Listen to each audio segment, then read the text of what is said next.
은혜 하나님, 험난한 세상 가운데에서 하나님의 사랑을 알게 하시고 새벽을 깨워 기도할 수 있는 은혜를 허락하심에 감사합니다. 말씀을 듣고 기도하는 이 시간을 통해서 하나님과 더욱 깊은 관계로 나아가게 하시고 하나님을 더욱 사랑하게 하시고 하나님의 은혜를 깊이 누리는 시간이 되게 하여 주시옵소서. 예수님의 이름으로 기도드립니다. 아멘. 오늘 하나님께서 우리에게 허락하신 말씀은 역대하 15장 1절부터 19절까지입니다. 역대하 15장 1절부터 19절까지입니다. 오늘 말씀의 제목은 계속된 개혁입니다.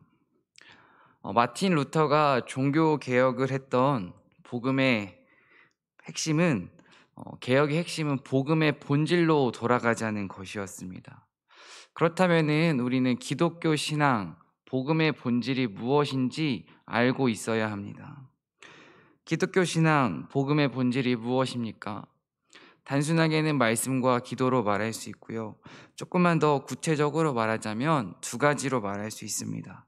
바로 출애굽 정신과 십자가 정신입니다. 출애굽 정신이란 세상의 흐름과 문화에 좋은 게 좋은 거지 물이 흐르면 흐르는 대로 순응해서 살아가는 것이 아닙니다. 하나님의 말씀을 붙잡고 좋은 것을 따라가는 것이 아니라 옳은 것을 붙잡고 세상에 저항하고 세상을 거스르는 것, 이것이 출애굽 정신입니다. 십자가 정신이란 내가 살기 위해서 남을 짓밟고 아프게 하는 것이 아니라 다른 이들을 유익하게 하기 위해서 나를 기꺼이 희생하는 것, 이것이 십자가 정신입니다. 아무리 잘 닦은 유리창이더라도 시간이 지나면 먼지가 쌓여 있곤 합니다. 우리 신앙의 창문도 자주 살펴보지 않으면 어김없이 먼지가 쌓이고 본질을 잊어버리기가 쉽습니다. 그렇기에 우리는 계속해서 나의 신앙을 돌아보고 나는 본질 가운데에서 얼마만큼 멀어져 있는가를 살펴보아야 합니다. 지금의 현상에 안주하지 않고 나를 돌아보며 끊임없는 성찰을 통해 먼지를 제거하고 계속해서 개혁을 이어갈 때 우리는 아름다운 하나님의 자녀로 살아갈 수 있습니다. 어제 말씀 가운데에서 아사 왕은 전쟁에서 승리했습니다. 28만의 병력으로 2배나 되는 구스의 병력을 이겼습니다. 전쟁에서 승리했기에 적은 병사로 많은 대군을 이겼기에 흥분하고 승리에 취할 수도 있었습니다. 우리도 세상을 살아가면서 조금만 칭찬을 받고 조금만 인정을 받고 조금만 돈을 벌어도 어느새 교만해지고 우쭐해지는 것이 우리의 모습이지 않습니까? 아사 왕도 2배나 되는 대군을 이겼기에 우쭐해지고 교만해질 수 있었다고 생각을 합니다. 우리는 세상을 살아가면서 힘들 때에도 위기지만 아무 일이 없을 때에 또 일이 잘 풀릴 때에 성공했을 때가 더욱 위기입니다. 왜냐하면 교만이라는 죄에 빠지기가 너무 쉽기 때문입니다. 하나님께서는 전쟁에서 승리한 아사 왕에게 하나님의 선지자 아사랴를 보내십니다. 1절과 2절 말씀을 함께 읽어보도록 하겠습니다. 하나님의 영이 오뎃의 아들 아사랴에게 임하시매 그가 나가서 아사를 맞아 이르되 아사와 및 유다와 베냐민의 무리들아 내 말을 들으라. 너희가 여호와와 함께하면 여호와께서 너희와 함께 하실지라. 너희가 만일 그를 찾으면 그가 너희와 만나게 되시려니와 너희가 만일 그를 버리면 그도 너희를 버리시리라. 지금 아사 왕이 교만해서 넘어질 수도 있는 타이밍에 하나님께서는 아사랴 선지자를 보내십니다. 선지자는 미래의 일을 예언하는 사람일 뿐만 아니라 하나님의 말씀을 받아서 전하는 사람이 선지자입니다. 하나님의 음성을 듣고 전했던 선지자였던 아사랴는 지금 전쟁에서 승리한 아사 왕에게 하나님을 찾으면 만날 수 있다고 선포합니다. 특별히 아사랴는 2절 말씀 가운데에서 3가지를 말해주고 있습니다. 첫 번째는 하나님과 함께하면 하나님도 너희와 함께할 것이다. 하나님을 찾으면 하나님이 너희를 만나 주실 것이다. 그리고 마지막 세 번째는 너희가 하나님을 버리면 하나님도 너희를 버릴 것이다. 이렇게 세 가지를 말하고 있습니다. 구스의 군대를 물리치고 돌아오는 아사 왕에게 하나님께서 왜 이런 말씀을 하시는지 질문해 보아야 합니다. 하나님께서는 아사 왕이 승리에 취해서 교만하지 말라고 이렇게 말씀하시는 것도 있지만 세상 전쟁에서 이긴 승리에 만족하지 말고 그 자리에 안주하지 말라고 지금 말씀하시는 것입니다. 왜냐하면 우리가 싸워야 하는 것은 이 땅 가운데에서 전쟁만이 아니라 사탄 마귀와의 전쟁이 우리를 기다리고 있기 때문입니다. 에베소서 6장 12절입니다. 우리의 씨름은 혈과 육을 상대하는 것이 아니요 통치자들과 권세들과 이 어둠의 세상 주관자들과 하늘에 있는 악의 영들을 상대함이라. 우리가 진정 싸워야 하는 대상은 누구입니까? 이 땅 가운데에서 승리하는 것이 우리의 목적이 아닙니다. 우리가 진정 싸워야 하는 것은 이 땅 가운데에서 눈에 보이는 것들과 싸워서 이기는 것이 아니라 눈에 보이지 않는 하늘에 있는 악한 영들과 싸워서 이기는 것이 우리의 사명입니다. 악한 영들과의 싸움에서 이기기 위해서는 다른 방법이 없습니다.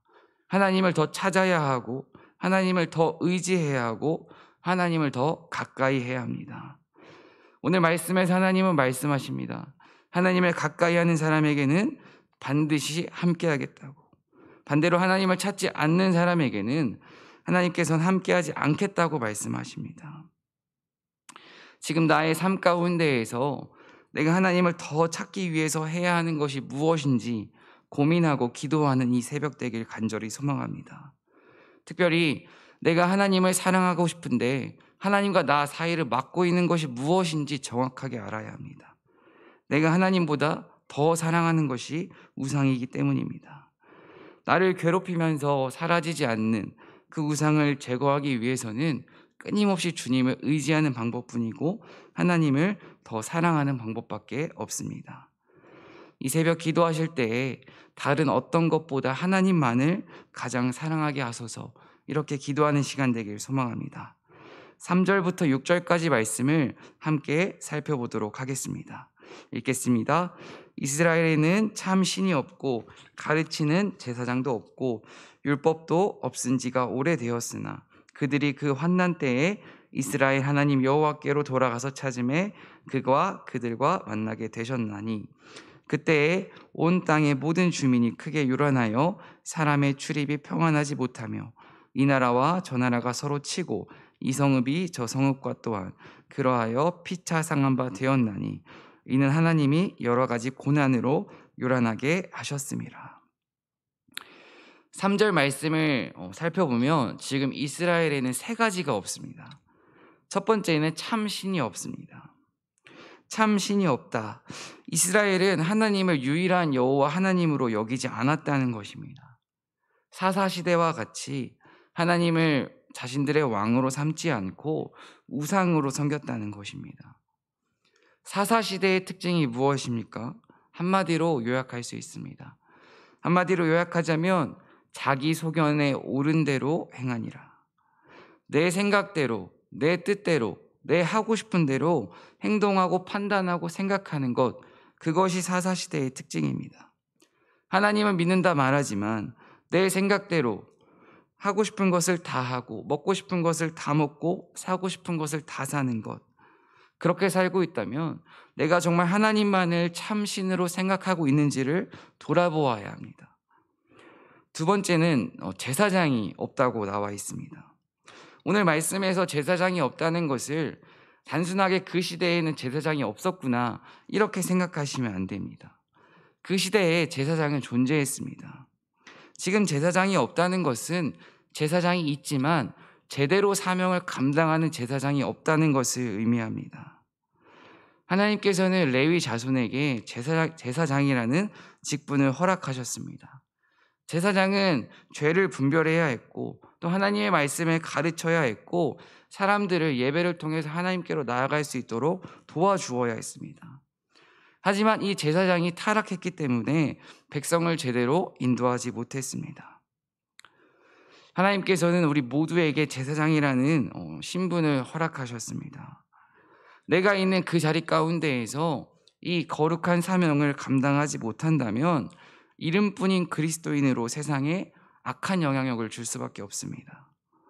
정말 우리가 이 세상 가운데 살아가며 이름뿐인 그리스도인이 아니라 온전한 그리스도인으로 세상에 선한 영향력을 주는 저와 여러분 되길 간절히 소망합니다. 지금 세 번째로는 율법이 없다고 기록되어 있습니다. 율법이 없다는 것은 이스라엘 백성이 하나님의 말씀을 지키지 않았다는 것을 의미합니다. 하나님께서는 이스라엘 백성을 너무나도 사랑하셔서 그들에게 율법을 허락하셨습니다. 하지만 그들은 하나님의 사랑을 외면하고 율법을 멀리했습니다.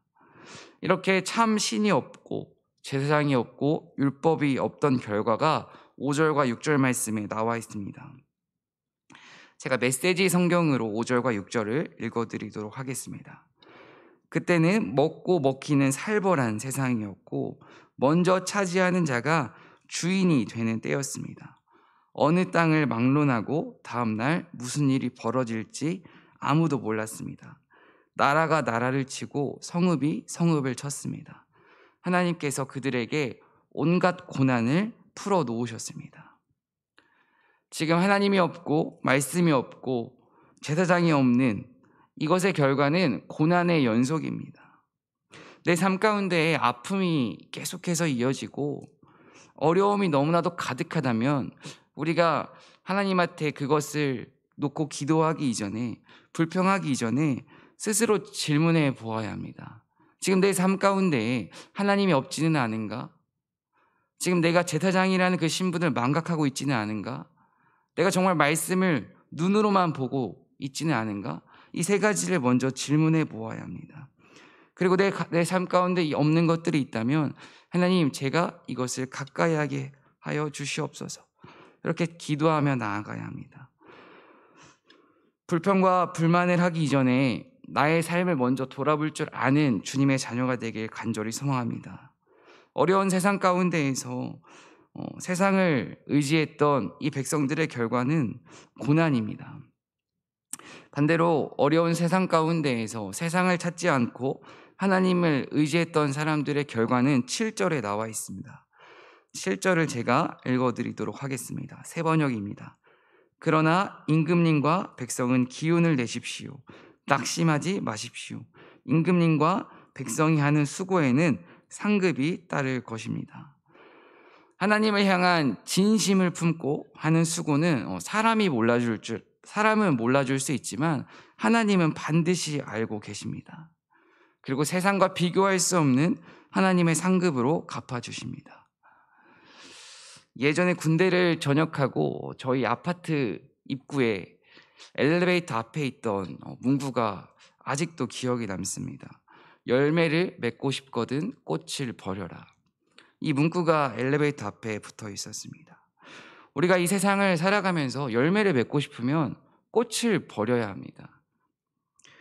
열매를 맺고 싶은데 꽃을 버리지 못한다면 열매를 맺을 수는 없습니다.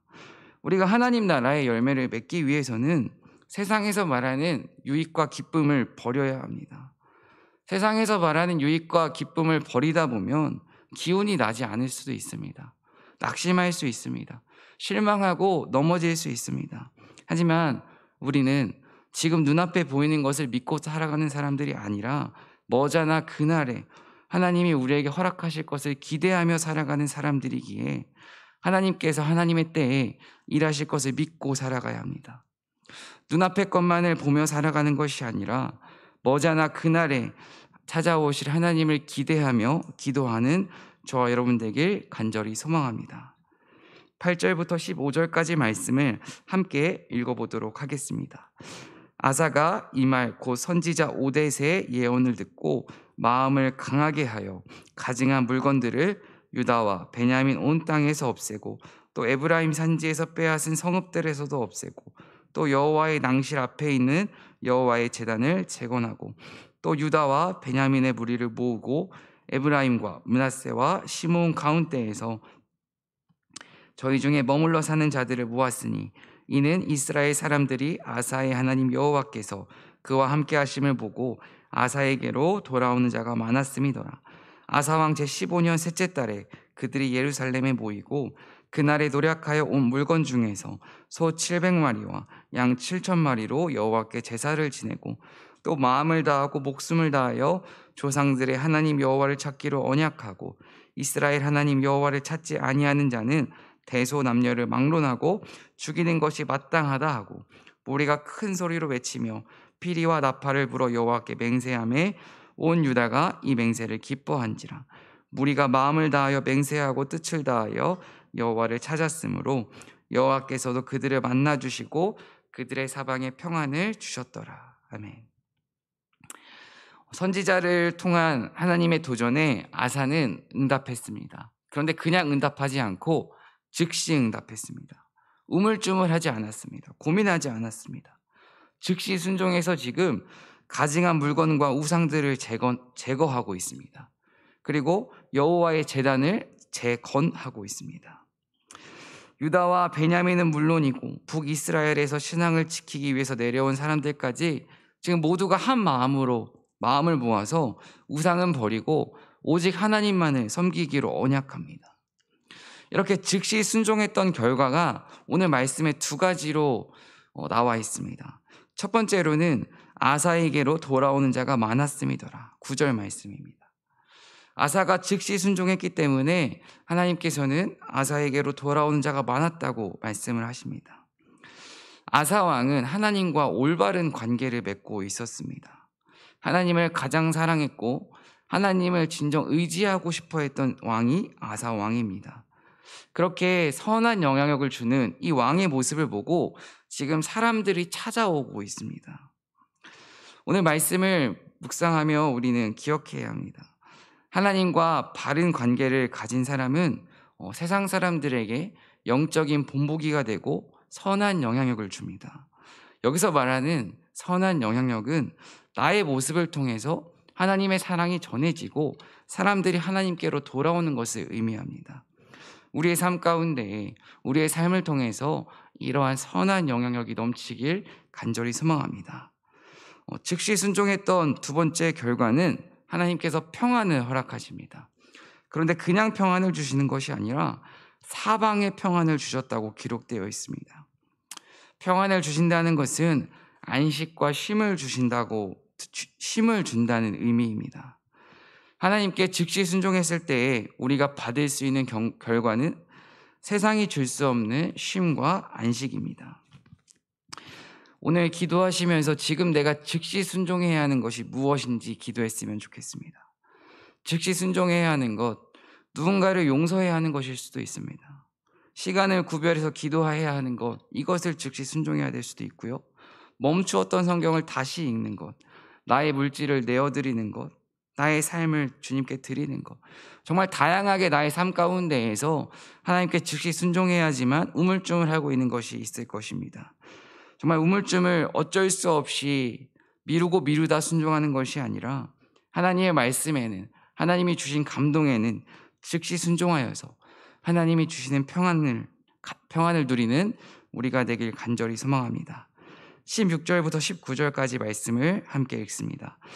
아사 왕의 어머니 마아가가 아세라의 가증한 목상을 만들었으므로 아사가 그의 태우의 자리를 폐하고 그의 우상을 찢고 빻아 기드론 시냇가에서 불살랐으니 산당은 이스라엘 중에서 제하지 아니하였으나 아사의 마음이 일평생 온전하였더라. 그가 또 그의 아버지가 구별한 물건과 자기가 구별한 물건 곧 은과 금과 그릇들을 하나님의 전에 드렸더니 이때부터 아사왕 제35년까지 다시는 전쟁이 없으니라.